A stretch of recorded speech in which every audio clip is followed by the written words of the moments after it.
de la niche. Moi qui ai mal aux dents en ce moment, je vais essayer de pas trop lui en parler parce qu'il paraît qu'il en a ras-le-bol des gens qui s'étalent tout le temps sur leurs dents. Promis, je vais rester hyper stoïque pendant l'interview. Allez, c'est parti.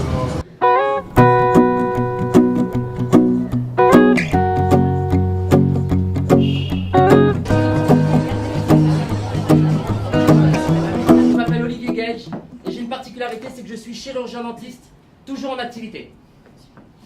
Alors je sais pas s'il y a des gens qui ont peur du dentiste ce soir. Non, mais ils ont peur de le dire, carrément. Ah, vous en aviez marre des flippés du dentiste et de voir que des gens qui se plaignent, donc du coup vous avez eu envie de les faire rire aussi un peu? De faire rire mes patients ou de faire rire les spectateurs ou de voir des gens qui sourient. C'est vrai qu'il est évident que les réactions des spectateurs sont des réactions d'enthousiasme, alors que les réactions des patients, c'est souvent un petit peu comme ça, ils sont sur la défensive. Docteur, j'ai mal, docteur.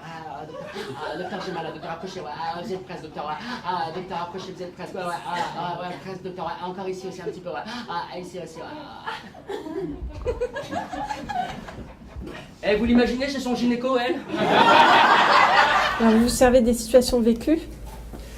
J'observe autour de moi et il faut que toutes les scènes, il faut que tout ce que je dise sur scène, ça fasse un peu écho à des scènes de notre vie quotidienne, de façon à ce que le spectateur il se retrouve. Et souvent dans la salle, j'entends ah oui, ça c'est vrai. En fait, c'est la crème que j'utilise. Quel âge me donnez-vous? Ah non, je sais pas donner d'âge. Non, franchement, là, allez-y, monsieur, quel âge me donnez-vous? Non, vraiment, je sais pas donner d'âge et encore moins une femme. Ne me faites pas les couilles! Est-ce que ça a été difficile en fait, ou est-ce que c'est toujours difficile d'ailleurs de s'imposer dans une France où on aime bien les étiquettes? Pour l'instant, je trouve qu'on me réserve plutôt un bon accueil. Et je sais qu'en France, on n'aime pas les gens qui ont plusieurs étiquettes, et puis en général, on ne fait pas de cadeaux à ceux qui peuvent réussir ou qui sont susceptibles de réussir dans plusieurs domaines. Mais j'avoue ne pas me plaindre, parce que ça fait 2 ans et demi que je suis sur scène et que le théâtre est plutôt rempli. Un mec sur la plage cet été, Yves, sur la plage. J'étais en maillot, avec mes gosses. Le mec, il s'approche de moi comme ça. Il me regarde, il me regarde en vacances, il me fait ça va, vous êtes dentiste, vous? Ça va? Il me dit, on dirait pas comme ça avec vos cheveux longs là, comme ça là.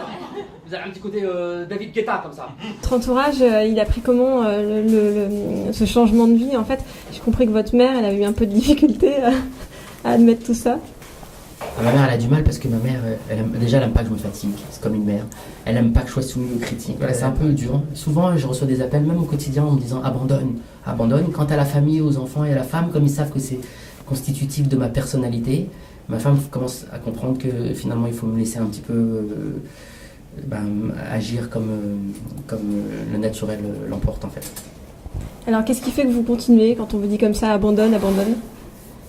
C'est parce que je prends toujours plus de plaisir et que je sens que je commence à arriver à une maîtrise on est évidemment en toute modestie, je pense qu'on apprend toute sa vie.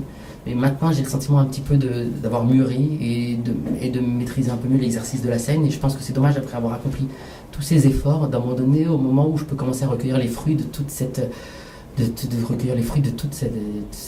acharnement, ce travail, ces angoisses que j'ai pu connaître en 2 ans et demi. Donc là, maintenant, je commence à arriver un peu à prendre véritablement du plaisir et à maîtriser l'exercice. Et je trouve que c'est un peu dommage d'abandonner à ce stade. J'aime vous lire sur Facebook, j'aime vous lire sur Villiers Réduc et autres. Bon, par contre, si vous n'avez pas aimé, on en parle gentiment à la sortie. Vous n'avez pas besoin d'étaler vos sentiments sur la place publique. Il y a aussi des gens du métier qui s'intéressent à vous, comme Smaïn par exemple, qui était dans la salle ce soir. Ça a été un bonheur. Je sais qu'un ami m'a amené Smaïn. Pour moi, c'est une référence. J'ai ri devant Smaïn et je pense qu'il est précurseur dans ce métier. Et donc, de le savoir dans la salle, j'avais le trac en rentrant. Mais voilà, c'était un honneur. Et après, en plus, il a aimé, donc c'est un double plaisir. Alors vais-je encore avoir le temps d'aller me faire soigner les dents chez Olivier Gage? Ou va-t-il définitivement laisser tomber son métier de dentiste pour le one-man show? À suivre au prochain épisode.